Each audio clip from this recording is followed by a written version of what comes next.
कार्तिक पूर्णिमा को हिंदू धर्म का सबसे पवित्र महीना माना जाता है।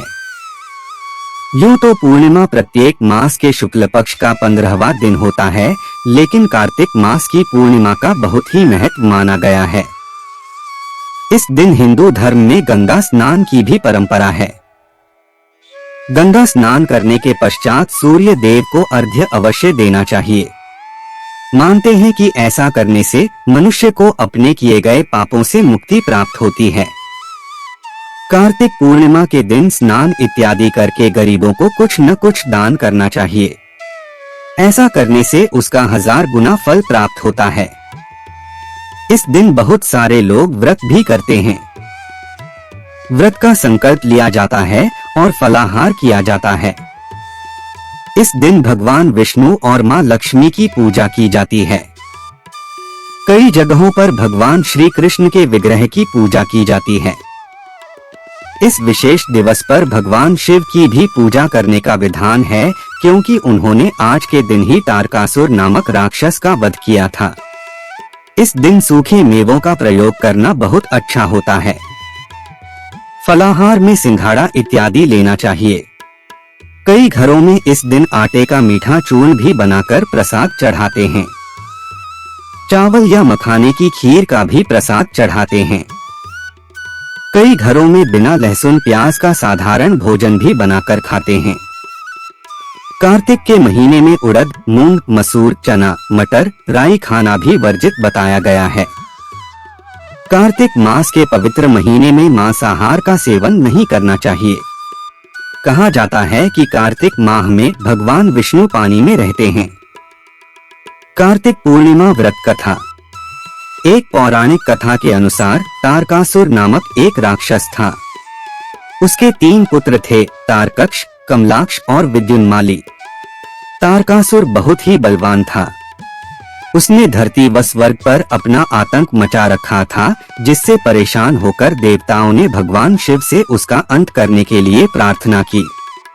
उनकी प्रार्थना सुनकर भगवान शिव ने तारकासुर का वध किया। इससे देवता बड़े प्रसन्न हुए। उसके 3 पुत्रों को यह सुनकर बड़ा दुख हुआ और उन्होंने इसका बदला लेने के लिए ब्रह्मा जी की घोर तपस्या की। उनकी तपस्या से प्रसन्न होकर ब्रह्मा जी ने तीनों से वरदान मांगने को कहा। तीनों ने ब्रह्मा जी से अपने अमर होने का वरदान मांगा। ब्रह्मा जी ने अमरता के अलावा कोई दूसरा वरदान मांगने को कहा। इसके बाद उन तीनों ने कुछ देर तक इस पर बहुत विचार किया और फिर ब्रह्मा जी से कहा, आप 3 अलग अलग नगरों का निर्माण करें, जिसमें सभी बैठकर पूरी पृथ्वी और आकाश में घूम सकें। 1000 साल बाद जब हम मिलें तो हम तीनों के नगर मिलकर एक हो जाएं। जो देवता तीनों नगरों को एक ही बाण से नष्ट करने की क्षमता रखता हो, वही हमारी मृत्यु का कारण बने। उन सबकी नजर में यह एक असंभव कार्य था। उन्होंने उन्हें वह वरदान ब्रह्मा जी के निर्देशानुसार मैदानव ने उनके लिए 3 नगरों की स्थापना की। तारकक्ष के लिए सोने का, कमला के लिए चांदी का और विद्युन्माली के लिए लोहे का नगर बनाया गया। तीनों ने मिलकर तीनों लोकों पर अपना अधिकार जमा लिया। इंद्र देवता इन तीनों राक्षसों से बहुत भयभीत हुए और भगवान शंकर की शरण में गए। इंद्र की बात सुनकर भगवान शिव ने इन दानवों का नाश करने के लिए एक दिव्य रथ का निर्माण किया। इस दिव्य रथ की हर एक चीज देवताओं से बनवाई गई थी। चंद्रमा और सूर्य से पहिए बने। इंद्र, वरुण, यम और कुबेर रथ के 4 घोड़े बने। हिमालय धनुष बने और शेषनाग प्रत्यंचा बने। भगवान शिव खुद बाण बने और बाण की नोक अग्निदेव स्वयं बने। इस दिव्य रथ पर भगवान शिव स्वयं सवार हुए। देवताओं से बने इस रथ और तीनों भाइयों के बीच भयंकर युद्ध हुआ। युद्ध करते समय प्रभु लीला से एक ऐसा समय आया जब तीनों रथ एक ही सीध में आ गए। जैसे ही ये तीनों रथ एक सीध में आए, उसी समय भगवान शिव ने अपने बाण छोड़े और तीनों का नाश कर दिया। इसी वध के बाद भगवान शिव को त्रिपुरारी कहा जाने लगा था। दूसरी कथा के अनुसार एक बार की बात है, त्रिपुर नामक राक्षस ने कठोर तपस्या की। त्रिपुर की इस घोर तपस्या के प्रभाव से सभी जड़ चेतन, जीव जंतु तथा देवता भयभीत होने लगे। तब देवताओं ने त्रिपुर की तपस्या को भंग करने के लिए खूबसूरत अप्सराएं भेजी, परंतु तक्षशिपुर की कठोर तपस्या में वह बाधा डालने में सफल न पाई। अंत में ब्रह्मा जी स्वयं उसके सामने प्रकट हुए तथा उससे वर मांगने के लिए कहा। तब त्रिपुर ने ब्रह्मा जी से वर मांगते हुए कहा, न मैं देवताओं के हाथ से मरूं, न मनुष्यों के हाथ से। वरदान मिलते ही त्रिपुर निडर होकर लोगों पर अत्याचार करने लगा। जब उसका इन बातों से भी मन न भरा तो उसने कैलाश पर्वत पर ही चढ़ाई कर दी। इसके परिणाम स्वरूप भगवान शिव और त्रिपुर के बीच घमासान युद्ध होने लगा। काफी समय तक युद्ध चलने के बाद अंत में भगवान शिव ने ब्रह्मा और विष्णु की सहायता से उसका वध कर दिया। इस दिन से ही क्षीरसागर दान का अनंत महात्म्य माना जाता है। एक अन्य कथा के अनुसार द्वापर युग में यशोदा माँ ने श्री कृष्ण से कहा, हे कृष्ण, तुम सारे संसार के उत्पन्न करता, पालनहारी और संहार करता हो। आज मुझे कोई ऐसा व्रत बताओ जिसको करने से मृत्युलोक में भी स्त्रियों को विधवा होने का भय न रहे तथा यह व्रत सभी मनुष्यों की मनोकामना पूर्ण करने वाला हो। श्री कृष्ण कहने लगे, हे माता, तुमने अति सुंदर प्रश्न किया है। मैं तुम्हें ऐसे एक व्रत के बारे में विस्तार से बताता हूँ। सौभाग्य की प्राप्ति के लिए स्त्रियों को 32 पूर्णिमा व्रत करना चाहिए। इस व्रत को करने से स्त्रियों को सौभाग्य की प्राप्ति होती है। यह व्रत अत्यंत सौभाग्य देने वाला और भगवान शिव के प्रति भक्ति को बढ़ाने वाला है। यशोदा जी कहने लगी, हे कृष्ण, प्रथम इस व्रत को मृत्युलोक में किसने किया था, इसके विषय में विस्तार से मुझे बताओ। श्री कृष्ण कहने लगे, इस भूमंडल पर अनेक प्रकार के रत्नों से परिपूर्ण कातिका नाम की एक नगरी थी। वहाँ चंद्रहास नामक राजा राज्य करता था। उसी नगर में धनेश्वर नाम का एक ब्राह्मण था और उसकी स्त्री अति सुशीला रूपवती थी।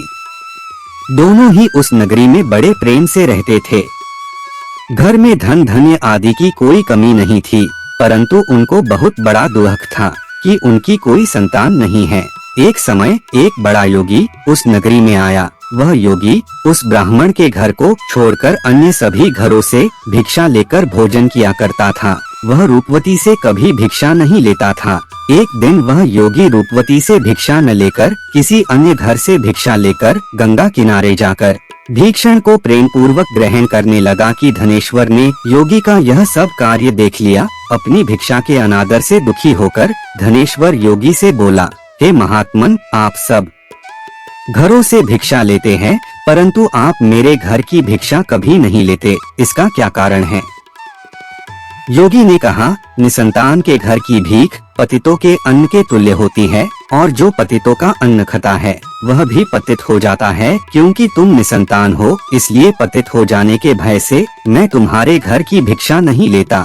धनेश्वर योगी की यह बात सुनकर बहुत दुखी हुआ और हाथ जोड़कर योगी के पैरों में गिर गया और कहने लगा, हे महाराज, यदि ऐसा है तो आप पुत्र प्राप्ति का उपाय बताइए। आप सर्वज्ञानी हैं, मुझ पर कृपा कीजिए। हे भगवान, मेरे घर में धन की कोई कमी नहीं है, परंतु मैं पुत्र न होने के कारण अत्यंत दुखी हूँ। आप मेरे इस दुख का हरण करें, आप सामर्थ्यवान हैं। यह सुनकर योगी कहने लगे, हे ब्राह्मण, तुम चंडी की आराधना करो। घर आकर उसने अपनी पत्नी से सब वेदांत कहा और स्वयं तप करने के लिए वन में चला गया। वन में जाकर उसने चंडी की उपासना की और उपवास। चंडी ने 16वें दिन उसको स्वप्न में दर्शन दिया और कहा, हे धनेश्वर, जा तेरे घर पुत्र होगा, परंतु वह 16 वर्ष की आयु में ही मृत्यु को प्राप्त हो जाएगा। यदि तुम दोनों पति पत्नी 32 पूर्णमासियों का व्रत विधि पूर्वक करोगे तो वह दीर्घायु हो जाएगा। जितनी तुम्हारी सामर्थ्य हो, आटे के दिए बनाकर शिवजी भगवान का पूजन करना, परंतु पूर्णमासी के व्रत 32 होने चाहिए। प्रातःकाल होने पर इस स्थान के समीप तुम्हें आम का वृक्ष दिखाई देगा। उस पर चढ़कर तुम एक फल तोड़कर शीघ्र ही अपने घर चले जाना और अपनी पत्नी से सब वेदांत कहना। ऋतु स्नान के पश्चात वह स्वच्छ होकर श्री शंकर भगवान का ध्यान करके उस फल को खा लेगी। शंकर भगवान की कृपा से उसको गर्भ हो जाएगा। जब वह ब्राह्मण प्रातःकाल उठा तो उसने एक स्थान के पास ही आम का वृक्ष देखा जिस पर एक अत्यंत सुंदर आम का फल लगा हुआ था। उस ब्राह्मण ने उस आम के वृक्ष पर चढ़कर फल को तोड़ने का प्रयत्न किया, परंतु वृक्ष पर कई बार प्रयत्न करने पर भी वह चढ़ नहीं पाया। तब उस ब्राह्मण को बहुत चिंता हुई। तब विघ्न विनाशन श्री गणेश भगवान की वंदना करने लगा। हे दयानिधे, अपने भक्तों के विघ्नों का नाश करके उनके मंगल कार्य को करने वाले, दुष्टों का नाश करने वाले, रिद्धि सीधी प्रदान करने वाले, आप मुझ पर कृपा करके इतना बल दे कि मैं अपने मनोरथ को पूरा कर सकूं। इस प्रकार गणेश जी की प्रार्थना करने पर उनकी कृपा से धनेश्वर वृक्ष पर चढ़ गया और उसने सुंदर आम के फल को तोड़ लिया। और घनेश्वर ने सोचा, जो वरदान से फल मिला था वो यही है और कोई फल तो दिखाई नहीं दे रहा। उस घनेश्वर ब्राह्मण ने जल्दी से घर जाकर अपनी पत्नी को वह फल दे दिया और उसकी पत्नी ने अपने पति के कहे अनुसार उस फल को खा लिया और वह गर्भवती हो गई। देवी जी की असीम कृपा से उसे एक अत्यंत सुंदर पुत्र उत्पन्न हुआ, जिसका नाम उन्होंने देवीदास रखा। माता पिता के हर्ष और शोक के साथ वह बालक शुक्ल पक्ष के चंद्रमा के भांति वह बालक अपने पिता के घर में बड़ा होने लगा। भवानी की कृपा से वह बालक बहुत ही सुंदर, सुशील, विद्या पढ़ने में बहुत ही निपुण हो गया। दुर्गा जी की आज्ञा अनुसार उसने 32 पूर्णमासी का व्रत रखना आरंभ कर दिया, जिससे उसका पुत्र बड़ी आयु वाला हो जाए। 16वां वर्ष लगते ही देवीदास के माता पिता को बड़ी चिंता हो गई कि कहीं उनके पुत्र की इस वर्ष मृत्यु न हो जाए। इसलिए उन्होंने अपने मन में विचार किया कि यदि यह दुर्घटना उनके सामने हो गई तो वो कैसे सहन करेंगे। इसलिए उन्होंने देवीदास के माँ को बुलाया और कहा, हमारी एक बहुत बड़ी इच्छा है कि देवीदास 1 वर्ष तक काशी में जाकर विद्या अध्ययन करे और उसको अकेला भी नहीं छोड़ना चाहिए। इसलिए साथ में तुम चले जाओ और 1 वर्ष के पश्चात इसको वापस ले आना। सब व्यवस्था करके उसके माता पिता ने काशी जाने के लिए देवीदास को एक घोड़े पर बिठाकर उसके मामा के साथ भेज दिया। परंतु यह बात उसके मामा या किसी और से नहीं बताई। धनेश्वर तथा उसकी पत्नी ने अपने पुत्र की मंगल कामना तथा दीर्घायु के लिए भगवती दुर्गा की आराधना और पूर्णमासियों का व्रत करना आरंभ कर दिया। इस प्रकार बराबर 32 पूर्णमासी के व्रत को उन्होंने पूरा किया। कुछ समय पश्चात एक दिन वह मामा और भांजा मार्ग में रात बिताने के लिए किसी गांव में ठहरे हुए थे। उस दिन उस गांव में ब्राह्मण की अत्यंत सुंदर, सुशीला और गुणवती कन्या का विवाह होने वाला था। जिस धर्मशाला के अंदर वर और उसकी बारात ठहरी हुई थी, उसी धर्मशाला में देवीदास और उसके मामा भी ठहरे हुए थे। संयोगवश कन्या को तेल आदि चढ़ाकर मंडप आदि का कार्य किया गया तो लगन के समय वर बीमार हो गया। इसलिए वर के पिता ने अपने कुटुंबियों से विमर्श करके निश्चय किया कि यह देवीदास मेरे पुत्र जैसा ही सुंदर है, मैं इसके साथ ही लगन करवा दूं और बाद में विवाह के अन्य कार्य मेरे लड़के के साथ हो जाएंगे। ऐसा सोचकर देवीदास के मामा से जाकर बोला कि तुम थोड़ी देर के लिए अपना भांजा हमें दे दो, जिससे विवाह के लगन का सब कार्य सुचारू रूप से हो सके। तब देवीदास का मामा कहने लगा, जो कुछ भी वधू पक्ष से कन्यादान के समय वर को मिले वह सब हमें दे दिया जाए तो मेरा भांजा इस बारात का दूल्हा बन जाएगा। यह बात वर के पिता ने स्वीकार कर लेने पर उसने अपना भांजा वर बनने के लिए भेज दिया और उसके साथ सब विवाह कार्य विधि पूर्वक संपन्न हो गए। पत्नी के साथ वह भोजन करने लगा तो अपने मन में सोचने लगा कि न जाने यह किसकी स्त्री होगी। वह एकांत में यही सोच सोचकर अपने कर्म श्वास छोड़ने लगा और उसकी आंखों में आंसू भी आ गए। तब लड़की ने पूछा, क्या बात है, आप इतने उदासीन व दुखी क्यों हो रहे हैं? तब उसने सब बातें जो वर के पिता और उसके मामा में हुई थी लड़की को बता दी। तब कन्या कहने लगी, यह ब्रह्मा विवाह के विपरीत कैसे हो सकता है? देव, ब्राह्मण और अग्नि के सामने मैंने आपको ही अपना पति माना है, इसलिए आप ही मेरे पति हैं। मैं आपकी ही पत्नी रहूंगी, अन्य किसी की कदापि नहीं। देवीदास ने कहा, ऐसा मत करिए क्योंकि मेरी आयु बहुत कम है। मेरे पश्चात आपकी क्या गति होगी, इन बातों को अच्छी तरह विचार कर लो। परंतु वह दृढ़ विचारों वाली लड़की थी। वह बोली, जो आपकी गति होगी वही मेरी गति होगी। हे स्वामी, आप उठिए और भोजन कीजिए, आप निश्चय ही भूखे होंगे। तब देवीदास और उसकी पत्नी ने भोजन किया तथा शेष रात्रि वह सोते रहे। प्रातःकाल देवीदास ने अपनी पत्नी को 3 नागों से जड़ी हुई एक अंगूठी दी, एक रुमाल दिया और बोला, हे प्रिय, इसे लो और संकेत समझकर स्थिरचित हो जाओ। मेरा मरण और जीवन जानने के लिए एक पुष्प वाटिका बना लो, उसमें सुगंधी वाली एक नवमल्लिका लगाओ और उसको प्रतिदिन जल से सींचा करो और आनंद के साथ खेलो कूदो और उत्सव मनाओ। जिस समय और जिस दिन मेरा प्रणात होगा यह फूल सूख जाएंगे और जब यह फिर से हरे हो जाए तो समझ लेना मैं जीवित हूँ। यह बात निश्चय करके समझ लेना, इसमें कोई भी संशय नहीं है। इतना कहकर देवीदास वहां से चला गया। प्रातःकाल होते ही वहां पर गाजे बजे बजने लगे और जिस समय विवाह कार्य समाप्त करने के लिए वर तथा सब बाराती मंडप में आए तो कन्या ने वर को भली प्रकार से देखकर अपने पिता से कहा, यह मेरा पति नहीं है। मेरा पति वही है जिसके साथ रात्रि में मेरा पानी ग्रहण हुआ था, इसके साथ मेरा विवाह नहीं हुआ। यदि यह वही पुरुष है तो बताए कि मैंने इसको क्या दिया। वधू पक्ष और कन्या पक्ष कन्यादान के समय जो आभूषण आदि दिए गए थे वो दिखाए तथा रात में क्या गुप्त बातें मैंने इनसे कही वह सब सुनाए। पिता ने उसके कहे अनुसार वर को बुलाया। कन्या की यह सब बातें सुनकर वह कहने लगे, मैं कुछ भी नहीं जानता। इसके पश्चात लज्जित होकर वह अपना सा मुंह लेकर चला गया और सारी बारात भी अपमानित होकर वहां से लौट गई। भगवान श्री कृष्ण बोले, हे माता, इस प्रकार देवीदास काशी विद्यार्थान के लिए चला गया। जब कुछ समय बीत गया तो काल से प्रेरित होकर एक सर्प रात्रि के समय उसको डसने के लिए वहां पर आया।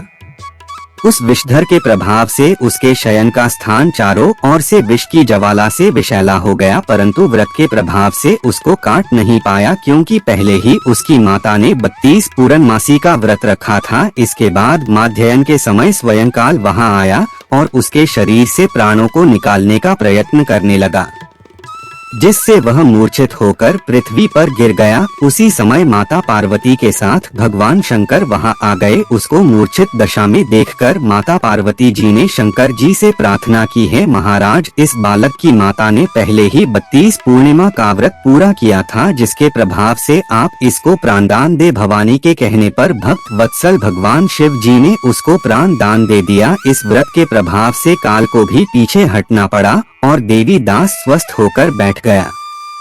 उधर उसकी पत्नी उसके काल की परीक्षा किया करती थी। जब उसने देखा उस पुष्प वाटिका में पुष्प कुछ भी नहीं रहे तो उसको अत्यंत आश्चर्य हुआ, लेकिन जब वह जैसे ही हरी भरी हो गई तो वह जान गई कि अब उसका पति ठीक ठाक है, वह जीवित हो गया है। यह देखकर वह बहुत प्रसन्न हो उठी, अपने पिता से कहने लगी, पिताजी, मेरे पति जीवित है, आप उनको ढूंढिए। जब 16वां वर्ष व्यतीत हो गया तो देवीदास भी अपने मामा के साथ काशी से चल दिया। इधर उसके ससुर उसको ढूंढने के लिए अपने घर से जाने वाले ही थे कि वह दोनों मामा भांजा वहां पर आ गए। उनका आया हुआ देखकर उनके ससुर को बहुत प्रसन्नता हुई और वह उन्हें अपने घर ले गए। उस समय नगर के निवासी भी वहां इकट्ठे हो गए और सबने निश्चय किया कि अवश्य ही इसी बालक के साथ कन्या का विवाह हुआ था। उस बालक को कन्या ने जब देखा तो पहचान लिया कि यह तो वही है जो संकेत करके गया था। तब उपरांत सब कहने लगे, भला हुआ यह आ गया है, और सब नगर वासियों ने आनंद मनाया। कुछ दिन बाद देवीदास ने अपनी पत्नी और मामा के साथ अपने ससुर के घर से बहुत सारे उपहार लेकर अपने माता पिता की घर तरफ प्रस्थान किया। जब वह अपने गांव के निकट पहुंच गए तो कई लोगों ने उसे देखकर उसके माता पिता को पहले ही खबर दे दी कि तुम्हारा पुत्र देवीदास अपनी पत्नी और मामा के सहित आ रहा है। ऐसा समाचार सुनकर माता पिता को विश्वास नहीं हुआ, परंतु जब और लोगों ने भी आकर यही बात उन्हें बताई तो उनको बड़ा आश्चर्य हुआ।